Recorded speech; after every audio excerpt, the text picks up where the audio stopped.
नमस्कार, जय हिंद, जय श्री राम। स्वागत है एक बार फिर से हमारे नए वीडियो में।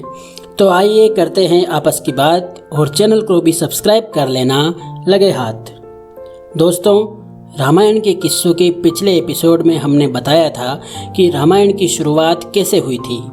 आप कार्ड बटन पर क्लिक कर वो एपिसोड देख सकते हैं। जब रामानंद सागर ने रामायण बनाने का फैसला किया तो उनके सामने सबसे बड़ी मुश्किल आई लोकेशन की। इसके लिए उन्हें ऐसी लोकेशन चाहिए थी जहां नदी, पेड़, पहाड़ सब कुछ हो। तभी उनके किसी जानकार ने उन्हें गुजरात के उमर गांव के बारे में बताया। सागर ने वहां जाकर लोकेशन देखी तो उनको वो भा गई। वहीं रामायण का पूरा सेट तैयार किया गया और लगभग पूरी रामायण की शूटिंग वहीं हुई। केवल राम सेतु के लिए उन्हें नीला दिखने वाले पानी की जरूरत थी, लेकिन वहां ऐसा नहीं था तो इसकी शूटिंग चेन्नई में की गई थी। बहरहाल जल्द ही रामायण का पायलट एपिसोड शूट होकर तैयार हो गया, लेकिन असली संघर्ष शुरू होना अभी बाकी था। पायलट एपिसोड शूट होने के बाद टीवी पर आने में इसे 2 साल का वक्त लगा। क्योंकि तब की केंद्र सरकार और दूरदर्शन के अधिकारियों में इस शो को लेकर शंका थी। उन्हें लगा कि इस शो से विपक्षी पार्टी को फायदा होगा जो हिंदूवादी मानी जाती थी। सूचना एवं प्रसारण मंत्री BN गाडगिल ने आपत्ति जताई कि इस शो का पॉलिटिकल उपयोग होगा।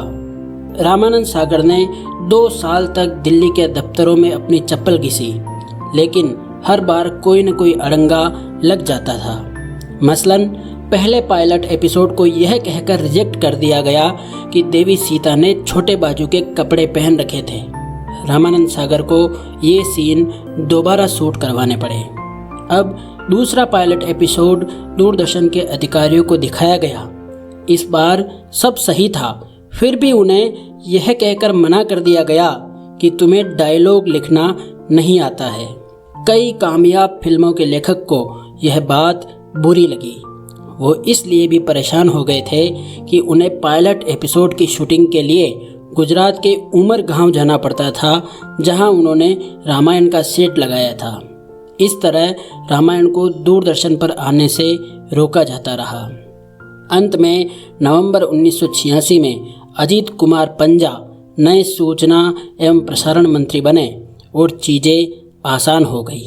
आखिरकार 25 जनवरी 1987 को दूरदर्शन पर इस महाकाव्य का पहला एपिसोड शुरू हो गया। इसके बाद भी दूरदर्शन के निर्देशक भास्कर घोष द्वारा कई बार इसे ज़्यादा सेकुलर बनाने की बात कहते हुए बंद करने की कोशिश की गई, लेकिन तब तक यह सीरियल अथाह ख्याति को प्राप्त कर चुका था, इसलिए सरकार की तरफ से इसे हरी झंडी मिली रही। शो को दूरदर्शन में सुबह का स्लॉट मिला था। इसके बावजूद रामायण ने आते ही तहलका मचा दिया।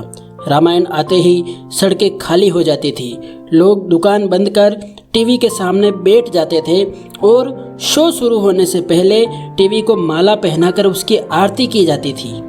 दिल्ली के सरकारी ऑफिसों में कई बार मीटिंगें रद्द करनी पड़ती थी क्योंकि लोग रामायण देखने में बिजी रहते थे। कई चर्चों ने रविवार को होने वाली प्रार्थना का समय बदल दिया ताकि लोग आराम से रामायण देख सकें। शुरुआत में रामायण 52 एपिसोड का होने वाला था। बाद में इसकी लोकप्रियता देखते हुए इनकी संख्या 78 कर दी गई। रामायण का एक एपिसोड बनाने में 9 लाख रुपए का खर्च आता था। वहीं दूरदर्शन को प्रति एपिसोड 40 लाख रुपए की कमाई होती थी।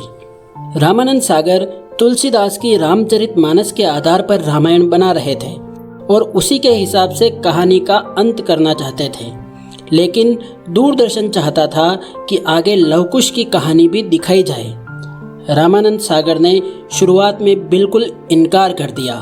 प्रेम सागर बताते हैं कि उनके पिता ये हरगिज मानने को तैयार नहीं थे कि एक धोबी के कहने पर श्री राम ने देवी सीता का त्याग कर दिया था। पूरे देश में इस बात को लेकर आवाजें उठने लगी।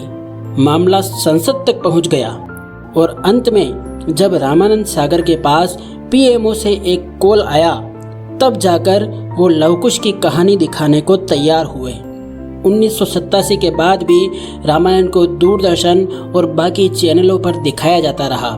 2020 में कोरोना लॉकडाउन के वक्त दूरदर्शन पर रामायण का प्रसारण किया गया और 16 अप्रैल 2020 को प्रसारित हुए इसके एपिसोड को 7 करोड़ लोगों द्वारा देखा गया, जो अपने आप में एक विश्व रिकॉर्ड था। इससे आप समझ सकते हैं कि रामायण की लोकप्रियता आज भी कितनी बरकरार है। दोस्तों, आज के लिए इतना ही। अगले एपिसोड में हम जानेंगे रामायण के दौरान होने वाले चमत्कारों के बारे में और इसके कलाकारों के समर्पण के बारे में। तब तक बने रहिए हमारे साथ। कमेंट में अपनी राय जरूर रखें और हमारे चैनल को सब्सक्राइब करना ना भूलें। जय सिया राम।